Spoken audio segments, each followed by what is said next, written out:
Olá a todas e todos, meu nome é Bruna, eu sou mestre e doutoranda em Ciência Política pela Universidade Federal de São Carlos e hoje eu vou falar sobre Memória, Verdade e Justiça no Brasil após a Comissão Nacional da Verdade. Então, uma breve apresentação sobre o meu objeto de pesquisa são comissões da verdade, que são mecanismos oficiais de apuração das violações dos direitos humanos, e, no geral, essas comissões elas buscam esclarecer e tornar públicas as violações de direitos humanos cometidas no passado.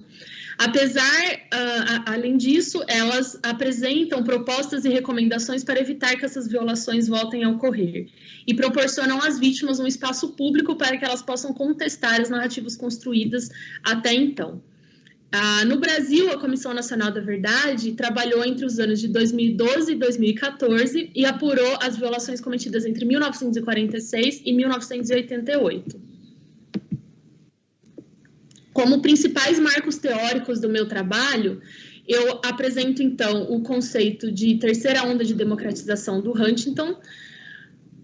Em segundo lugar, o conceito de justiça de transição, que trata justamente sobre as medidas tomadas pelos estados para lidar com as violações de direitos humanos cometidas no passado e evitar que elas voltem a ocorrer, e o conceito de Cascade Justice, que é um conceito que aborda o aumento nos esforços dos estados para apurar e julgar as violações de direitos humanos cometidas no passado, tanto nacional quanto internacionalmente.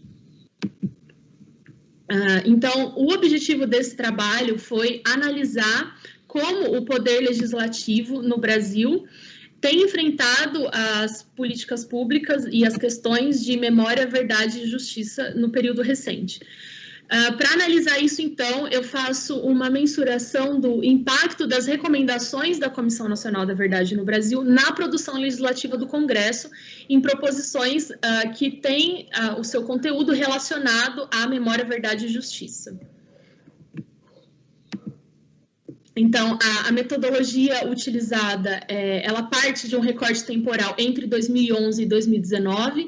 No caso de 2011, a gente escolheu esse período porque é o início da legislatura imediatamente anterior à Comissão Nacional da Verdade e vai até 2019 porque abrange também a legislatura imediatamente posterior aos trabalhos da Comissão Nacional da Verdade. Entre os nossos principais indicadores está a análise do conteúdo e dos temas abordados nessas proposições, também a composição partidária da Câmara em uma e em outra legislatura, e a identificação dos políticos e partidos mais atuantes, além dos veto players identificados no processo. Então, essa metodologia, ela utilizou como base de dados a plataforma Sigalei, que é uma plataforma que monitora, categoriza e armazena todas as tramitações que acontecem nas principais casas legislativas do Brasil, e o mecanismo de busca utilizado foi através de palavras-chave, como memória, verdade e justiça, e também comissão da verdade. No total, foram analisados 106 proposições. Como principais políticos propositores de projetos relacionados à memória, verdade e justiça, então a gente tem a Luísa Erundina em primeiro lugar no período analisado, com 32 proposições. Como a gente sabe, a Luísa, ela, durante toda a sua trajetória política, ela foi resistente ao movimento da ditadura militar, né? Então ela já tem uma trajetória identificada com o ativismo e identificada com causas democráticas. Em segundo lugar está o Randolfo Rodrigues, com 10 proposições, e também, em terceiro, o Domingos Dutra, com 9 proposições. Todos esses políticos, eles transitaram entre um e outro partido, então, no caso da Luísa, é o PSB e o PSOL, do Randolfo é o PSOL e o Rede, Sustentabilidade, e no caso do Domingos Dutra, o PT, o Solidariedade e o PCdoB. Como principais veto players, durante os discursos e a votação das proposições, a gente identificou, então, 2 membros provenientes das Forças Armadas e Policiais, como o capitão Augusto, do Partido da República, na época. Ele é proveniente da Polícia Militar. E também o ex-deputado federal e agora presidente da República, Jair Messias Bolsonaro, do Partido Progressista. E, além deles, um um deputado que ele não é proveniente das Forças Armadas e Militares, mas ele é jornalista e sempre foi identificado com uma pauta mais conservadora, que é o Vitor Paulo, do Partido Republicano Brasileiro.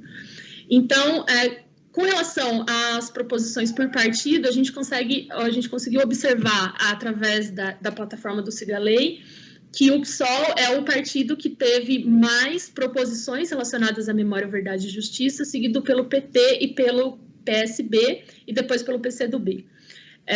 O PSOL, apesar dele ser um partido de minoria na Câmara, mesmo assim, os seus representantes conseguiram ter uma atuação muito marcada com relação às políticas públicas ou projetos relacionados à memória, verdade e justiça.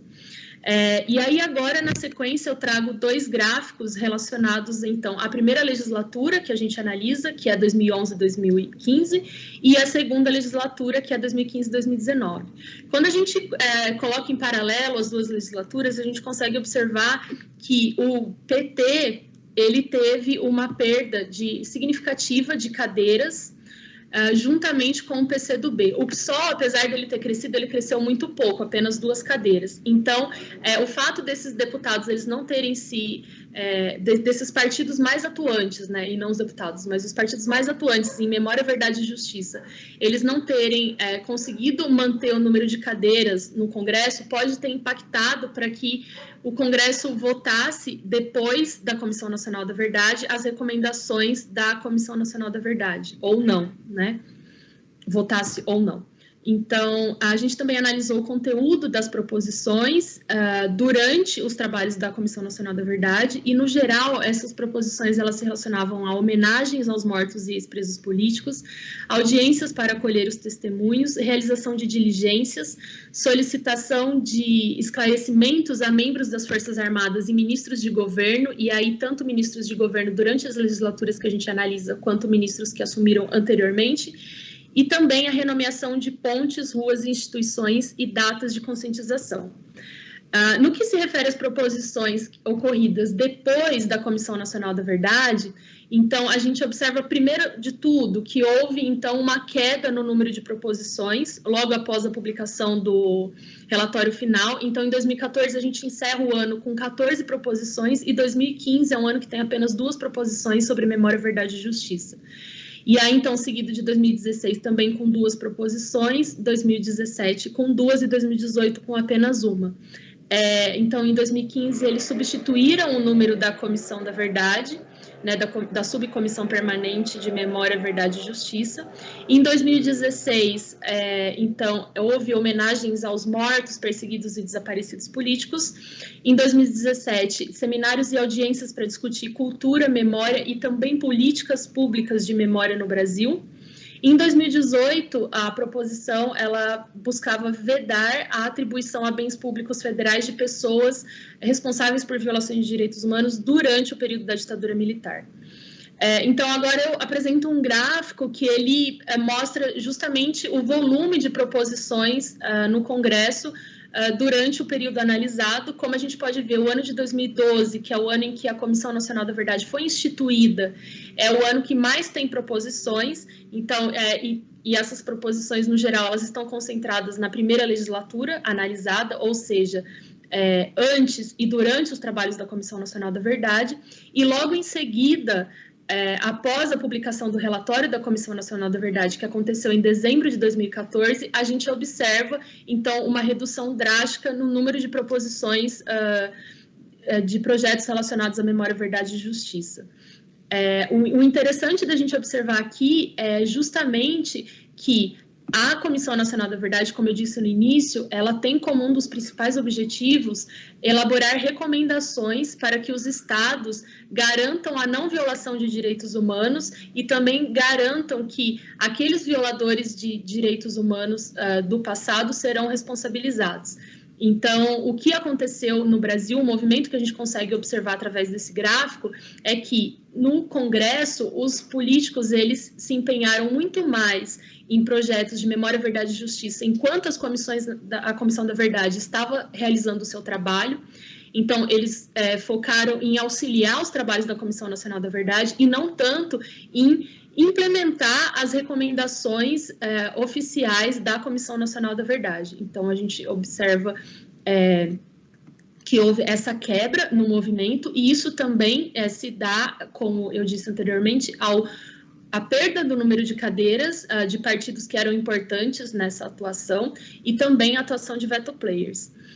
Então, agora já encaminhando para as conclusões, como eu disse, então, os membros do Legislativo, eles atuaram muito mais em apoio aos trabalhos da Comissão Nacional da Verdade durante a sua atuação, né? E quando a gente analisa o conteúdo dessas proposições, ela, na verdade, reforça o caráter não punitivista do modelo de justiça de transição adotado no Brasil, e um modelo que ele possui um caráter muito mais conciliatório e de reparação, né, buscando, então, evitar um conflito direto com os membros das Forças Armadas. Né? Então, não houve, em nenhum momento, algum tipo de responsabilização judicial sobre esses membros que cometeram as violações de direitos humanos, né? Mas houve um empenho muito maior em esclarecer os crimes cometidos, e não em responsabilizar os violadores.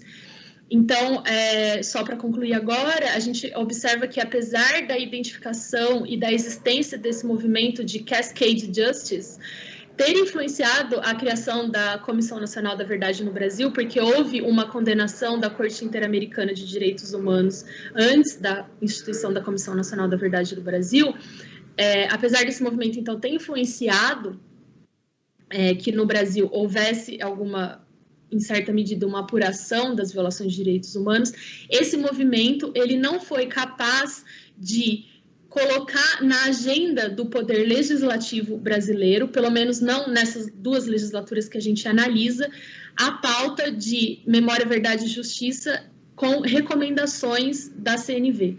Né? Então, ele conseguiu sim colocar na pauta o tema da memória, verdade e justiça, mas ele não conseguiu que as recomendações da Comissão Nacional da Verdade fossem implementadas. É isso, muito obrigada e até mais.